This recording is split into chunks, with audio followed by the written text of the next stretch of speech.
Et salut, salut. Du coup, bienvenue pour ce 19e Hello Talk, quelque chose comme ça. On les compte plus, on en a loupé certains. On est désolé d'ailleurs pour la semaine dernière de ne pas avoir réussi à faire un talk. On avait un sujet, mais qui finalement a été papa. Et du coup, bravo, félicitations quand même, accessoirement. Du coup, cette fois, on va parler un peu plus technique. On va revenir sur un sujet technique, ça fait longtemps qu'on n'en a pas fait. Et on va parler de contexte via l'exemple des statiques. Alors, directement, on peut commencer en disant les statiques, c'est mal. C'est pour vous montrer un petit peu comment est-ce qu'on va aborder le sujet.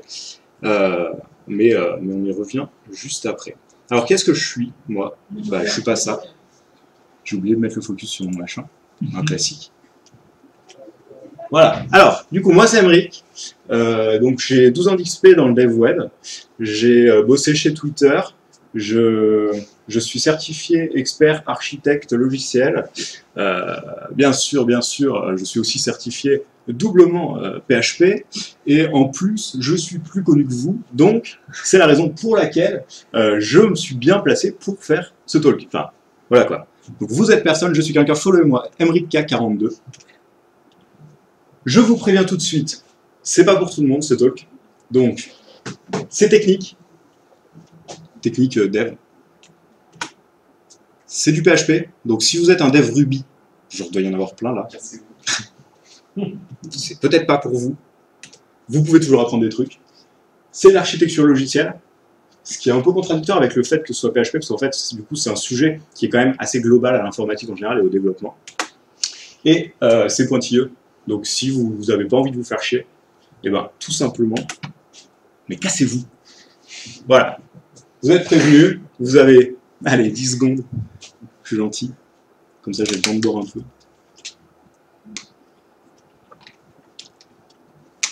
Il n'y a plus que les intéressés, on va pouvoir s'amuser. Moi, j'ai un gros problème dans la vie. J'aime pas quand ça marche pas, alors que ça devrait marcher. C'est peut-être le truc qui m'embête le plus. C'est genre l'informatique, c'est quelque chose de logique. Il y a des bugs, des trucs qui sont liés au fait que l'électricité dessous, c'est quelque chose d'instable et de pas complètement maîtrisé. Mais dans l'ensemble, tout ce qui se passe sur un ordinateur, c'est quelque chose qui est logique. Ça se passe parce que ça se devrait se passer. C'est quelqu'un qui a fait en sorte que ça se passe comme ça. Donc j'aime pas quand ça fait un peu des trucs aléatoires. Et de temps en temps, là, on tombe sur des trucs qui sont un peu fifous. Alors, peut-être que certains pourraient reconnaître cet exemple. Je ne sais pas si vous voyez bien comme ça, là. Non, forcément. Alors, on va faire la présentation. Donc, il y a monsieur Scheduler.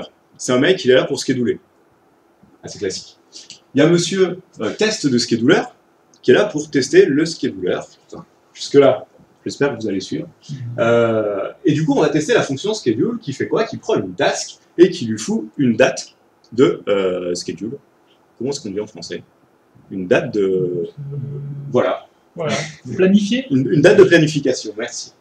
Alors, qu'est-ce qu'on va faire? Pour tester ça, ça c'est facile, il n'y a rien à tester, juste le fait que la tâche soit après la bonne date de planification. Donc, on va dire, ok, maintenant, je teste avec maintenant, parce que maintenant c'est bien. C'est plus facile. Mon scheduler, je l'appelle, tout ça, je moque un petit peu mon machin, excusez-moi si c'est approximatif, mon machin c'est ma task, je dis que le setScheduledAt devrait être appelé avec no comme valeur, ce qui est assez logique, et ensuite je lance. De quoi? Tu devrais retourner. Il est cassé ton test. Il est cassé mon test, c'est parce que c'est un weave en fait. C'est un weave et equal to. Oui, tu veux tester si c'est égal. Oui. Les présentations faites à l'arrache. Bien joué. Et du coup, mon scheduler, je vais appeler et on va voir ce qui se passe. Alors, il y a des gens dans la salle qui savent à peu près ce qui peut se passer. Certains vont me dire, c'est bien, cool Starry, bravo, il est bien ton test, il va marcher quoi. Enfin, à part que j'ai fait de la merde sur la ligne 17, mais dans l'ensemble, on pense qu'il va à peu près marcher. Sauf qu'il y a un truc. C'est qu'est-ce qui se passe si le no qui est ici, donc la création du datetime, ne se fait pas à la même seconde, qui est l'unité de précision sur laquelle on compare nos deux dates, que ce new date time ici. Et bah le test il marche pas. Et quand est-ce que ça arrive ça? Bah pas beaucoup, malheureusement, mais du coup un peu, notamment si entre ça et ça, vous avez un grand écart de temps. Donc plus vous allez faire de choses durant votre test, bah, plus il va y avoir des chances que le test foire. Si on joue le test juste à la changement de... Du coup, tu peux jouer le test à la frame, mais ça passera. Et du coup, bah, le lendemain, tu le rejoues, tu te dis bah c'est cool, et en fait il passe pas. Et tu te dis mais quoi? Comment peux-je faire pour le faire passer? Et du coup, bah, il y a une petite solution, c'est de ne pas utiliser des statiques. Les statiques, c'est le mal. Pourquoi c'est le mal? Parce qu'en fait, vous ne décidez pas de ce qui est appelé à l'intérieur du test. D'accord? Donc, ici, on va définir, pour résoudre le problème, une clock. Donc, ton application connaît a une horloge qui est globale à toute l'application, qu'on peut émuler, moquer. Et on va lui dire, bah, maintenant, tu me renvoies la date du jour, parce que j'en aurai besoin. Dans mon test, je vais dire quoi? Je vais dire, eh ben, en fait, que ma clock, elle renvoie no, donc ce que j'ai défini au début de mon test. Donc du coup, c'est une valeur fixée, c'est absolument pas le vrai no. Il a pu se passer 20 secondes entre ces deux lignes, je m'en fous, la valeur qui est censée être envoyée dans mon test, c'est bien celle de cette variable-là. D'accord? Ensuite, je continue mes tests, donc là j'ai corrigé, c'est pas mal. Et du coup, quand on passe, eh ben, qu'est-ce qui se passe? On peut donc moquer la clock, et la clock qui sera appelée, c'est celle qui est pas à tester ici, vu qu'on teste juste le scheduler, et effectivement, ça renvoie le bon machin, et donc ton test passe à 100% des coups, ce qui est quand même mieux que passer à 99% des coups. Ça, en fait, c'est le principe de dire je vais utiliser un service de mon application. En Symfony, on le fait énormément. Enfin, perso, je trouve que le service container, c'est genre le truc le plus magique qui doit exister. C'est pas magique dans le sens, on ne sait pas comment ça fonctionne, c'est juste super pratique, quoi. C'est un design pattern de folie.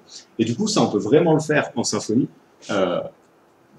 parce que on peut avoir une horloge qui est globale à toute ton application, qui est configurable dans ton application et juste pour ton application, et qui n'est pas la valeur du système sur lequel ton application est implantée.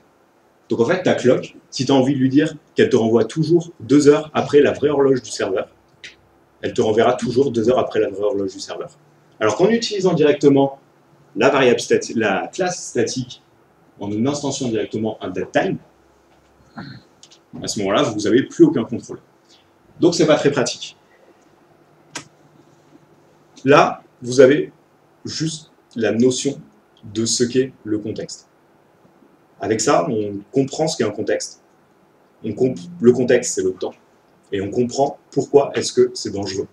Parce que là, je vous ai fait passer un test, ok, c'est cool, on n'a qu'à dire, bah, je vais tester que la valeur, elle a changé correctement ou pas. C'est un peu ce que m'a dit Pokistar l'autre jour sur Twitter, c'est genre, bah, ouais, mais si je teste juste que ça a changé, j'ai pas besoin de tester la valeur réelle et tout. Au final, tu testes pas vraiment parce que tu sais pas exactement comment ça a changé, tu sais pas si ça a changé comme tu voulais vraiment. Donc voilà. Du coup, c'est important de travailler sur tout ce que vous faites dès que vous designez quelque chose avec le contexte, en pensant au contexte. Basiquement, il y a plein d'exemples que je vais pouvoir vous citer sur qu'est-ce que le contexte, dans quoi ça s'applique. Le premier, c'est Doctrine. Doctrine, c'est en Symfony, c'est le truc qui va vous foirer votre contexte en permanence. C'est logique, donc c'est normal en fait que ça agisse comme ça. Mais l'idée, c'est que vous allez avoir une instance unique, pratiquement en singleton, qui va vous gérer toutes vos communications avec la base de données. Il y a l'optimisation, c'est pratique. En revanche, il y a un gros problème, c'est quand vous faites quelque chose à un point A de votre code, ça peut potentiellement modifier un point B de votre code, qui vous ne voyez pas au moment où vous le faites. Et ça, c'est super chaud. Ça veut dire que quand tu flushes ton doctrine, ce qu'on est censé faire, toujours flusher du complet, quand on flush notre doctrine à un moment de notre process de traitement de la requête, et ben potentiellement, ça va flusher des trucs qui ont été faits dans des listeners et que tu savais pas que ça se faisait déjà, toute manière, c'est asynchrone, les listeners. Le but, c'est pas que tu saches toi, c'est que ce soit un traitement qui soit complètement différent et qui va flusher du coup des modifications que tu avais potentiellement fait dans tes objets et que tu n'avais pas voulu sauver à ce moment-là. C'est juste de la merde. On reviendra sur Doctrine et la façon surtout dont on l'utilise, parce que Doctrine c'est un outil génial aussi, mais la façon dont on l'utilise pour la plupart des projets, elle est pas bonne et je pense que je ferai un talk un jour là-dessus. Les fichiers. Donc genre bon exemple de contexte à traiter, c'est voilà. Pourquoi est-ce qu'aujourd'hui on a décidé toutes les applications utilisent GoFret? Des réponses? Parce que Ben m'oblige. Parce que Ben il t'oblige. Donc c'est déjà une bonne réponse. Pourquoi Ben tu penses utiliser GoFret ou alternative, hein, mais peut-être que c'est plus maintenu, je sais pas. Pourquoi est-ce que tu utilises GoFret? Pour changer le file system. Pour pouvoir changer le file system. Parce qu'en fait, GoFret, finalement, tu pourrais dire, ouais, mais ouais, je vais utiliser mes file get, je sais pas quoi, de PHP, et mes file put content de PHP. Et puis ça va marcher, je le mettrai dans un fichier. Et à la limite, si je veux faire des file systems complexes, je mettrai un NAS, et comme ça dupliquera automatiquement sur différents trucs, ce sera sympa, je peux en faire ce que je veux. En fait, c'est très très dangereux de faire ça, parce que vous ne savez pas comment votre application va être entourée.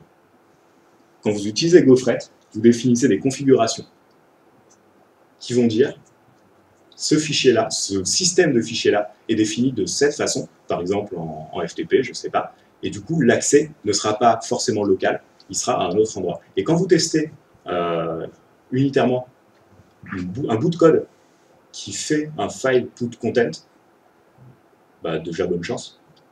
Et ensuite, c'est impossible parce que il faut que vous vérifiez le file system, mais en même temps, les tests ne sont pas censés avoir de contexte, donc on n'est pas censé pouvoir vérifier le file system, on est censé pouvoir lancer autant de tests qu'on veut à la fois, et sauf que là, du coup, on ne peut pas le faire, parce qu'en fait, ça crée des fichiers, donc ils sont déjà là.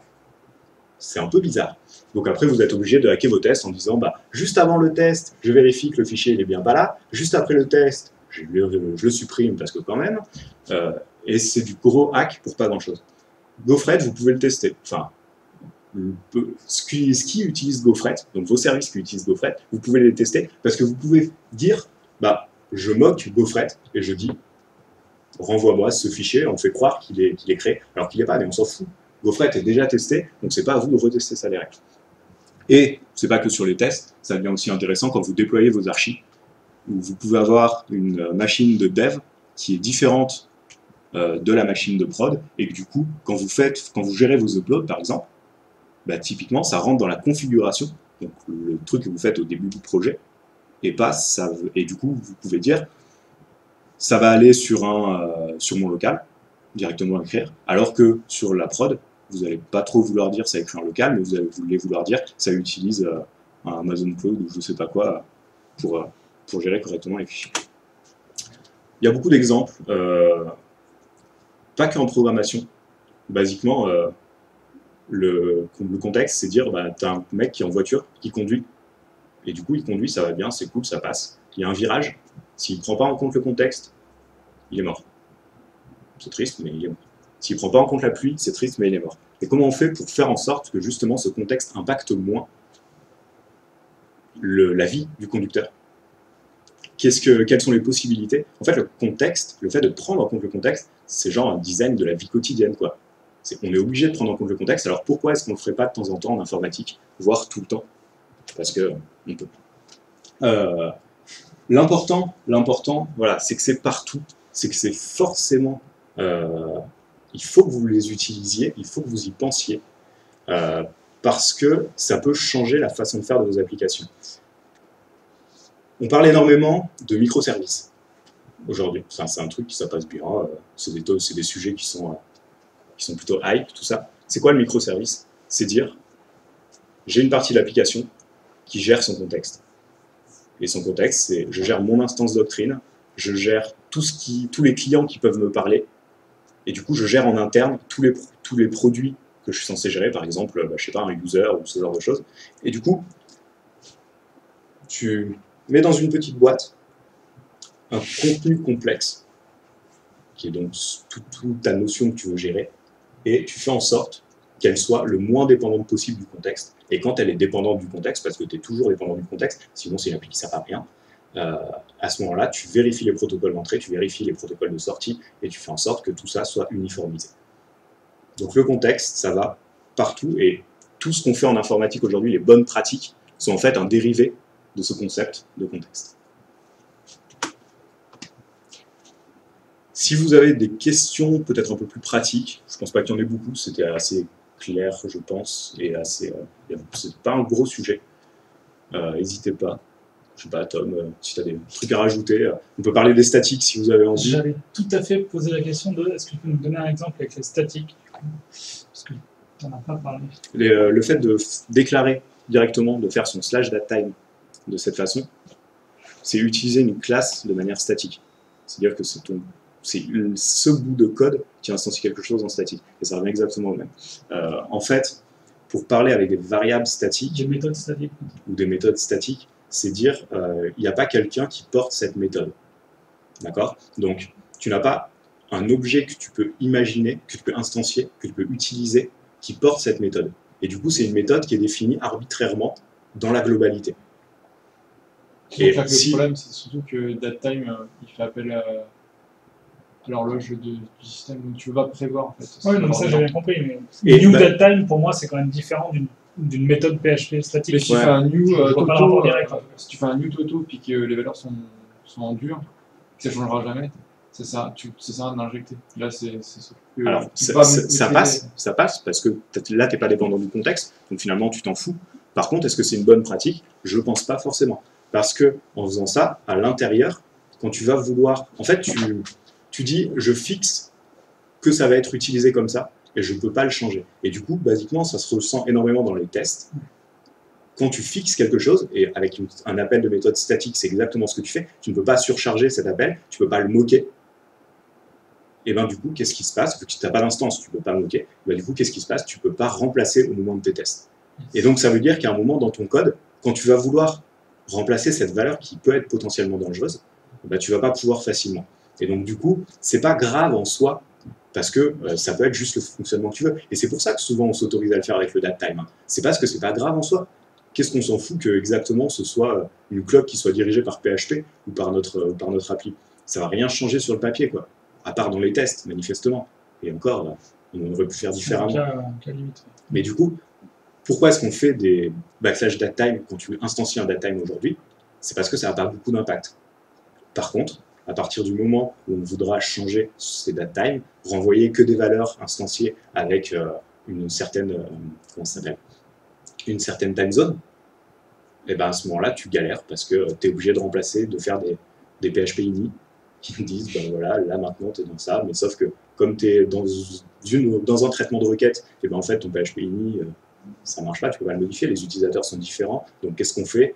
Si j'instancie un nouveau serveur qui est localisé aux États-Unis parce que ça coûte moins cher et que j'en ai un qui est localisé en France, il se passe quoi? Mon application, elle envoie 2 dates différentes, ça se passe comment?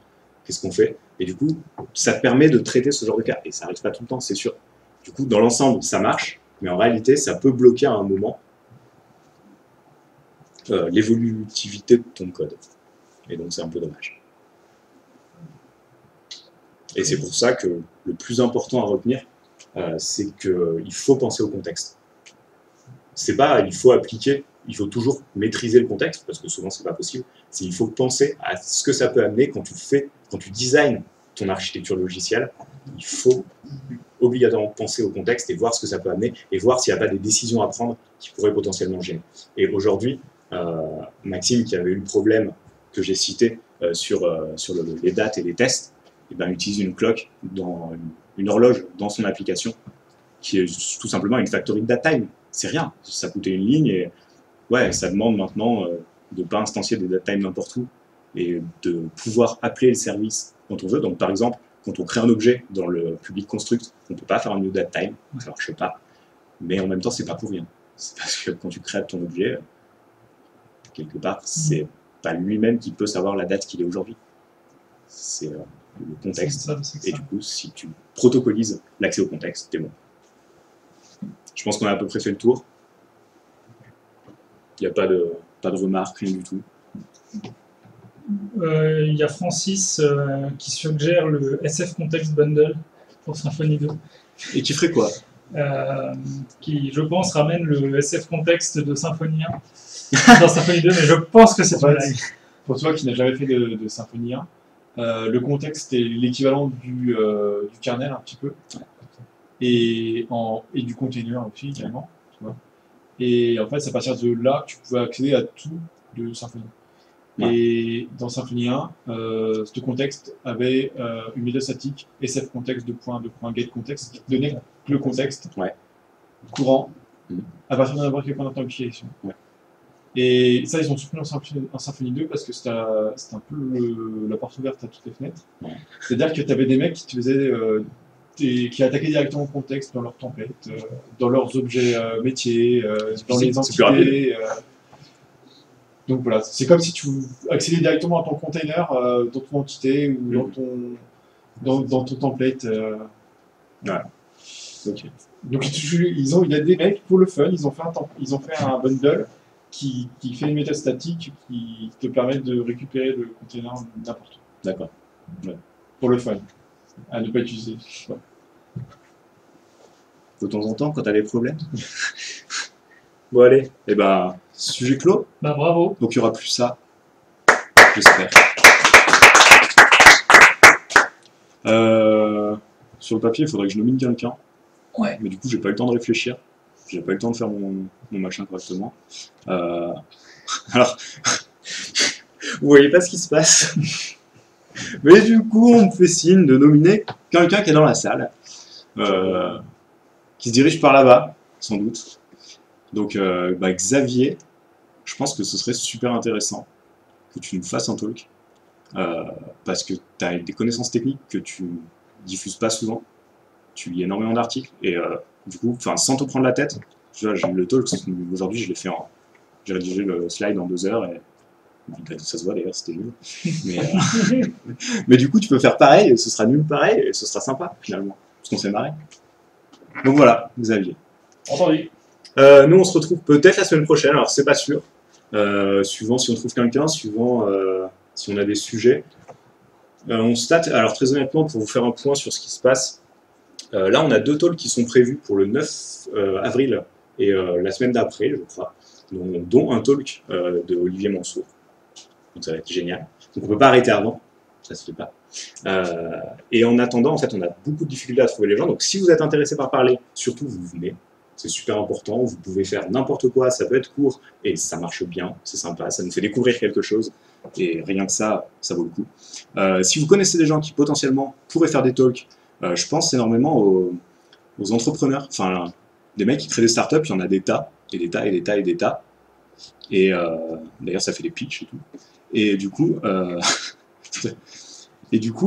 si vous venez pitcher votre idée, pas votre startup, hein, parce que ça on s'en moque, mais votre idée, sur comment vous voyez le monde et pourquoi est-ce que vous voulez le changer d'une manière ou d'une autre, là ça peut être pour moi super intéressant. Donc si vous montez une startup, il n'y a presque aucune excuse pour pas que vous veniez parler ici. Déjà ça vous fera la pub, et ensuite nous ça nous intéressera de forte chose. Du coup on se retrouve la semaine prochaine si on a quelque chose. On va essayer peut-être de passer un peu plus avec Thomas pour parler de sujets qui sont peut-être moins approfondis, mais qui sont là quand même. Et sur ce, on fait des bisous. Et puis, ah oui, followez moi, Curvitron et Elao.